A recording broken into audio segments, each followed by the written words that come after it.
नमस्कार साथियों, प्रयास डिजिटल में आप सभी का हार्दिक स्वागत अभिनंदन है। आज के इस खास वीडियो में हम बात करेंगे राजस्थान के प्रमुख ऐतिहासिक एवं भौगोलिक स्थल के बारे में।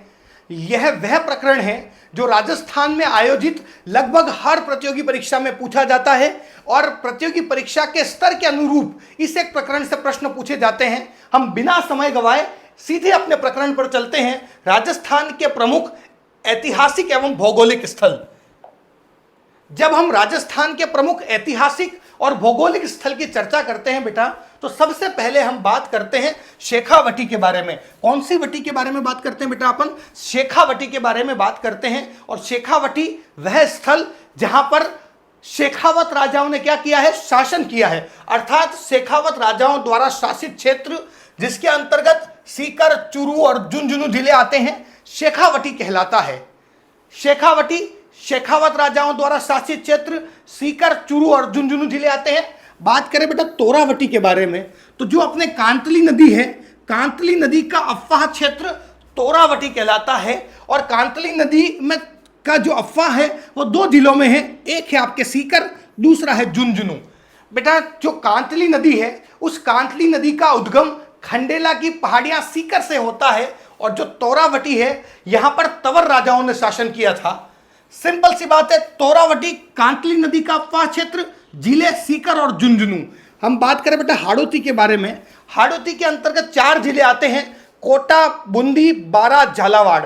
जब अपन 12वीं तक के एग्जाम देते हैं, जैसे बीएसटीसी है, सीईटी है, इसमें सीधा सीधा प्रश्न पूछा जाता है कि कौन सा हाड़ौती में शामिल जिला है, कौन सा हाड़ौती में शामिल जिला नहीं है। लेकिन जब हम 12th से ऊपर के एग्जाम, जो ग्रेजुएशन लेवल तक के एग्जाम देते हैं, तो वहां पर अच्छा प्रश्न बनता है कि जो हाड़ौती क्षेत्र है उसका निर्माण बेसाल्ट लावा से हुआ है। कौन से लावा से हुआ है? बेसाल्ट लावा से हुआ है। हाड़ौती में कौन से जिले आ रहे हैं? कोटा, बूंदी, बारा, झालावाड़। क्लियर? फिर बेटा अपन बात करते हैं मालवा प्रदेश के बारे में। कौन से प्रदेश की बात कर रहे हैं अपन? मालवा प्रदेश की। जो राजस्थान में मालवा पठार का क्षेत्र है, जो बेटा राजस्थान में मालवा पठार का क्षेत्र है, वह क्या कहलाता है? मालवा प्रदेश कहलाता है। और इसमें 2 जिले आते हैं, झालावाड़ और प्रतापगढ़। मालवा प्रदेश में 2 जिले आ रहे हैं। कौन से 2 जिले आ रहे हैं? एक आ रहा है आपका झालावाड़ और दूसरा आपका आ रहा है प्रतापगढ़। हम बात करें बेटा मेरू के बारे में और मरु के बारे में। दोनों ही मिलते जुलते नाम हैं। मैं कोशिश करता हूं कि स्लाइड में जो मिलते जुलते नाम हैं उन दोनों को एक साथ ले लूं, ताकि उससे संबंधित सारी शंका, सारे संदेह, सारे डाउट आपके उसी जगह क्लियर हो जाए। भविष्य के लिए कोई शंका बचे नहीं। मेरू और मरु में सिंपल सा फर्क है। जो मेरू है बेटा, वह है आपके अरावली का भूभाग और राजस्थान का सबसे प्राचीन प्रदेश। मेरू क्या है? अरावली का भूभाग, राजस्थान का सबसे प्राचीन प्रदेश। जबकि मरु पश्चिमी राजस्थान का मरुस्थलीय क्षेत्र, जिसके अंतर्गत जोधपुर संभाग आता है। मेरू क्या है? अरावली का भूभाग, राजस्थान का सबसे प्राचीन प्रदेश। जबकि मरु क्या है? पश्चिमी राजस्थान का मरुस्थलीय क्षेत्र, जिसके अंतर्गत आपके जोधपुर संभाग आता है। क्लियर? एक बार अपन बेटा इस स्लाइड को वापस रिवाइज कर देते हैं। अपन ने बात की थी शेखावटी के बारे में। शेखावटी शेखावत राजाओं द्वारा शासित क्षेत्र, सीकर, चूरू, झुंझुनू जिले आते हैं। फिर अपन ने बात की तोरावटी के बारे में। तोरावटी कांतली नदी का अफवाह क्षेत्र, इसमें आपके 2 जिले आ रहे थे, सीकर और झुंझुनू। फिर अपन ने बात की थी कांतली नदी का उद्गम खंडेला की पहाड़ियों से होता है। हाड़ौती की चर्चा की, कोटा, बूंदी, बारा, झालावाड़, हाड़ौती के 4 जिले पड़े। फिर जो हाड़ौती का निर्माण था बेटा, वह आपके बेसाल्ट लावा से हुआ था। कौन से लावा से हुआ था? बेसाल्ट लावा से हुआ था। फिर अपन ने बात की थी बेटा मालवा प्रदेश के बारे में। जो राजस्थान में मालवा पठार का क्षेत्र है, वह आपके मालवा प्रदेश के नाम से जाना जाता है। इसमें झालावाड़ और प्रतापगढ़ 2 जिले आ रहे थे। फिर अपन ने बात की थी मरु और मेरू के बारे में। मेरू अरावली का भूभाग है, जो राजस्थान का सबसे प्राचीन प्रदेश है। मरु पश्चिमी मरुस्थलीय क्षेत्र, जोधपुर संभाग इसके अंतर्गत आता है। अब अपन चलते हैं दूसरी स्लाइड की ओर। बहुत प्रेम से आप इसको पढ़ते रहिए, साथ के साथ लिखते रहिए। सीधे सीधे प्रश्न आएंगे, सीईटी के बाद बात करेंगे। फिर बेटा अपन बात करते हैं मेरवाड़ा के बारे में। ये मेरवाड़ा क्या है?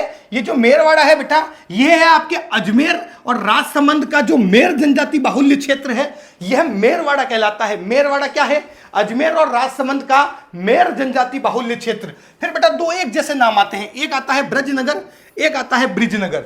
ब्रजनगर और ब्रिजनगर में सिंपल सा फर्क ये है कि जो बेटा ब्रजनगर है, वो झालरापाटन झालावाड़ का प्राचीन नाम है। ब्रजनगर यानी कि झालरापाटन झालावाड़ का प्राचीन नाम, जबकि ब्रिजनगर यूपी से संलग्नित या यूपी से जुड़ा हुआ भरतपुर का क्षेत्र क्या कहलाता है? ब्रिजनगर। ब्रजनगर झालरापाटन झालावाड़ का प्राचीन नाम, जबकि ब्रिजनगर यूपी से जुड़ा हुआ भरतपुर का क्षेत्र। फिर बेटा अपन इसमें एक शानदार सी बात देखते हैं, और ये है बेटा गोड़वाड़। गोड़वाड़ी अपनी एक बोली भी है। अपन गोड़वाड़ की बात करते हैं। दक्षिण पश्चिमी राजस्थान में लूनी व उसकी सहायक नदियों द्वारा निर्मित मैदानी क्षेत्र। दक्षिण पश्चिमी राजस्थान में लूनी और उसकी सहायक नदियों से निर्मित मैदानी क्षेत्र क्या कहलाता है? आपका गोड़वाड़ कहलाता है। फिर अपन बात करते हैं बेटा बीड़ और बीहड़ के बारे में। दोनों ही एक जैसे शब्द है, लेकिन दोनों के अर्थ पूरी तरह अलग है। जब अपन बेटा बीड़ की बात करते हैं तो बीड़ क्या है? बीड़ है बेटा आपके घास के मैदानों को बीड़ कहा जाता है। बीड़ क्या होता है बेटा? जो घास के अपने मैदान होते हैं, उन घास के मैदानों को क्या कहा जाता है? बीड़ कहा जाता है। लेकिन जब अपन बीहड़ की बात करें या अपन डांग की बात करें, बीहड़ और डांग एक होता है। जब अपन बीहड़ और डांग की बात करें बेटा, तो ये जो चंबल नदी के अवनलिका अपर्दन से निर्मित उत्कात भूमि जो है, वह आपके क्या कहलाती है? वह आपके कहलाती है बीहड़ या डांग। चंबल नदी द्वारा उत्कात, चंबल नदी के अपर्दन द्वारा निर्मित उत्खात भूमि क्या कहलाती है? बीहड़ या डांग। जब अपन बीहड़ और डांग की बात करते हैं बेटा, तो हमें तीन चीजें यही की यही याद रखनी है।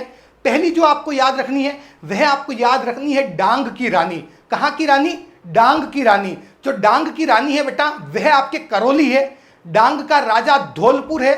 एक प्रश्न आपसे अगर डांग नृत्य के बारे में पूछा जाए तो भावुक होकर इधर करौली, धौलपुर, सवाई माधोपुर इधर मत चले जाना। डांग नृत्य श्रीनाथ जी की नगरी नाथद्वारा में आयोजित होता है। डांग नृत्य कहां का प्रसिद्ध है? श्रीनाथ जी की नगरी नाथद्वारा का। एक बार अपन इसको पूरा रिवाइज कर देते हैं। मेरवाड़ा, अजमेर व राजसमंद का मेर जनजाति बाहुल्य क्षेत्र क्या कहलाता है? आपके मेरवाड़ा कहलाता है। अपन ब्रजनगर की बात करें तो झालरापाटन झालावाड़ का ब्रजनगर क्या है? प्राचीन नाम है। हम बात करें बेटा ब्रिजनगर की, तो यूपी से जुड़ा हुआ भरतपुर का क्षेत्र। फिर अपन ने बात की थी गोड़वाड़ की। गोड़वाड़ में अपन ने सिंपल सा देखा था कि दक्षिण पश्चिमी राजस्थान में लूनी व उसकी सहायक नदियों द्वारा निर्मित मैदानी क्षेत्र आपका क्या कहलाता था? गोड़वाड़ कहलाता था। फिर अपन ने चर्चा की थी बीड़ की। घास के मैदानों को क्या कहा जाता है? बीड़ कहा जाता है। फिर अपन ने बात की बेटा बीहड़ की। बीहड़ क्या है? आपके चंबल नदी के अवनालिका अपर्दन से निर्मित उत्खात भूमि को क्या कहा जाता है? आपके बीहड़ कहा जाता है। मैं उम्मीद करता हूं आपको ये कक्षा बहुत पसंद आई होगी। यह आपकी तैयारी को धार देने के लिए अत्यंत उपयोगी, अत्यंत कारगर सिद्ध होगी।